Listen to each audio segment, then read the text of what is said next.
right, welcome back. Dan Dickerson, the voice of the Tigers, kind enough to stick around for a couple of more minutes with us. And Dan, as you get ready to head to Lakeland, it is always a time of hope, right? I mean, right. It is, no matter what, you're starting 0-0, everything is in the past. We have been down this road before. How hopeful can Tiger fans be to just go down to the ballpark and to feel good about where your team is going and maybe even run into a win here and there? Hey, I know there's frustration among the Tiger fan community. I get it. I mean, they've averaged 99 losses a year for the last 5 full seasons.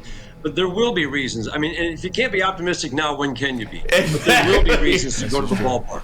There will be reasons. So to me, this is the time of year it's like, okay, what is the upside of this team based on the upside of some of the individuals? There have been years when we're optimistic going in, but if you really sat back and looked at it and said, what was the upside? Probably like, yeah, you're right.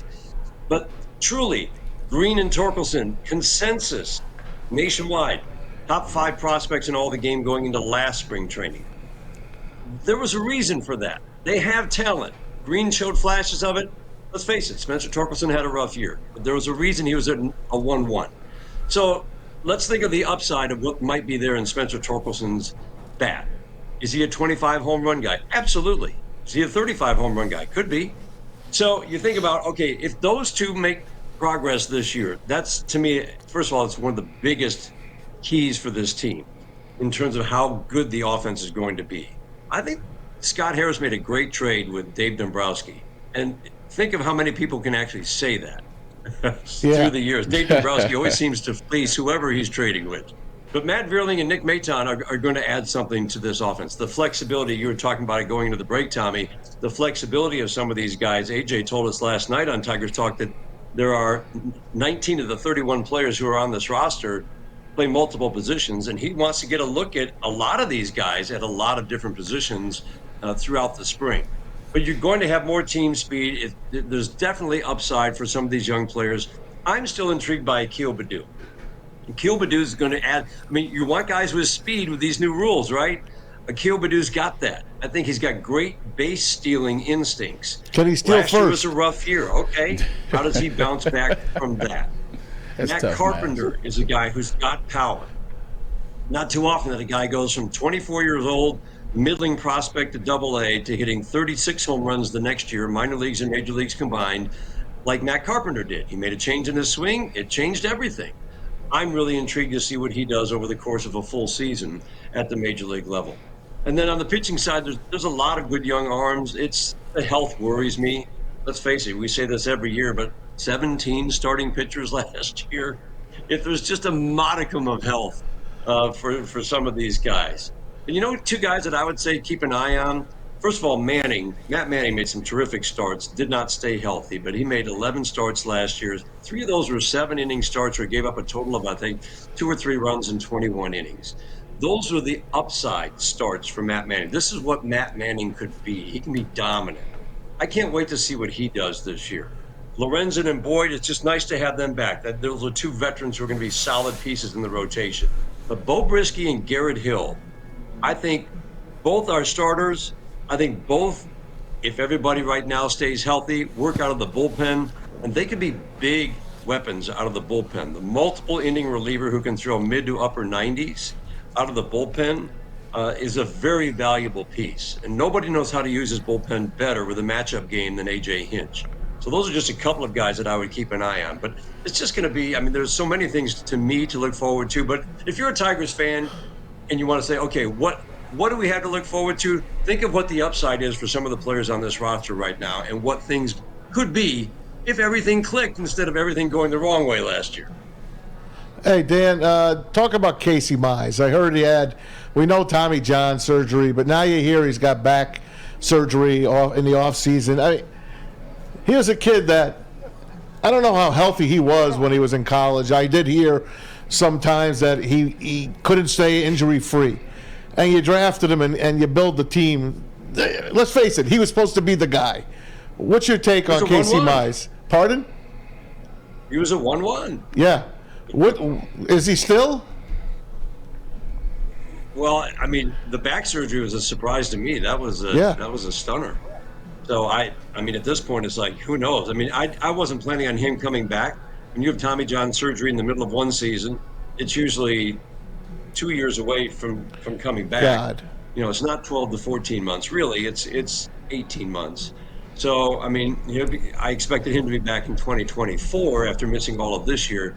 And then the back surgery, I just don't know. I mean, I'll have to read up on it and find out exactly, the seriousness of that and how that's affected his Tommy John rehab. But it doesn't affect what I was expecting this year, which was 0 innings at the major league level. Sometimes guys come back and pitch a few innings in September, and that actually helps them, even if it's 6 to 10 innings, just mentally to get ready for the following season.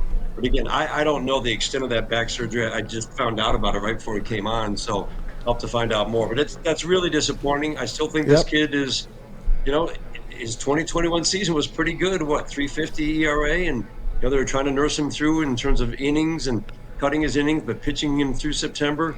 And it was just, it's a shame what's happened, because I really feel like that he was worthy of the 1-1. I mean, if you look at his college numbers, it was pretty worthy of that. And I think he was just beginning to tap into what he might be. Dan, last thing before we let you get out of here, man. As the voice of the Detroit Tigers, watching, what was your initial reaction when you see JV and Scherz come out for the first time with the Mets uniforms on, reunited? First thoughts. That's wild, isn't it? Yes, man. It's still crazy. That is wild. I mean, I don't know. It's like we're spent a little money, haven't they? But to see those two together on a, whatever team, back as teammates, I just think, I hope we can learn something from these two. You can't just say they're freaks of nature. I mean, Max Scherzer wasn't supposed to have a long career when the Tigers traded for him. Remember, it's like, he's got a violent delivery, falls off the mound. Well, guess what? He does something right. Yeah. Because this guy is unbelievable pitching into his late 30s. Justin Verlander, I mean, we should be able to learn something from these guys. Justin Verlander coming back from Tommy John like he did at 39 last year, phenomenal. So I'm happy for the Mets that they've got him, because there's still two of my favorites to watch. I love watching pitchers who want to go 9 every time they take them out, and they're not happy when they're taken out, and those guys lead the pack. Hey, Dan, we lied. I got one more for you. Last one, Miguel Cabrera. This is it for him, and I found this picture actually from 2012. This picture 2012. I used to be down there covering spring training every year for Fox 2. I missed doing that. Yeah, 2 youngsters from 2012. I just, there is something special about being able to give a farewell to one of the greatest athletes the city has ever seen. Just Tiger fans, how should they feel about Miguel Cabrera in 2023 and just getting out to the park and seeing this legend play baseball one more time? Yeah, just celebrate and appreciate every moment. I think my favorite parts of the chase to 500 and then 3,000 in consecutive years was just really positioning him as he passed somebody on the home run all-time chart, passed somebody on the all-time hit charts, and you're talking about some of the greatest names in baseball history. That was fun, because it just was a great reminder of how great a career he's had. Well, let's celebrate this year. We know it's been a struggle in recent years, but you know what? I think Miguel is just, now that it's in his mind that this is the last year I'm going to be playing, as much as that right knee is bothering him, I'm sure he's done whatever he can to make sure that, okay, it's as strong as it can possibly be. I want to give whatever I can possibly give. And I think he and AJ have such a good relationship. AJ's not going to let him struggle. He's going to make sure that he gets the right number of plate appearances based on how he's hitting. And if he starts hot, AJ will make sure that he stays hot by playing him the right way. And I think that's the biggest thing. AJ knows how to handle it. It's very tricky, right? You don't want to just keep him on the bench all season long, but you also don't want him to struggle mightily like he did down the stretch last year. But AJ's got this figured out. He's got it. He's going to make sure that this is a fun year for him, that he's going to be in situations where he can be productive. And as Scott Harris pointed out, we had an event last fall. He's like, you know what? Sometimes we take for granted. We have a Hall of Famer, a future Hall of Famer on our roster. We take what he's done for granted.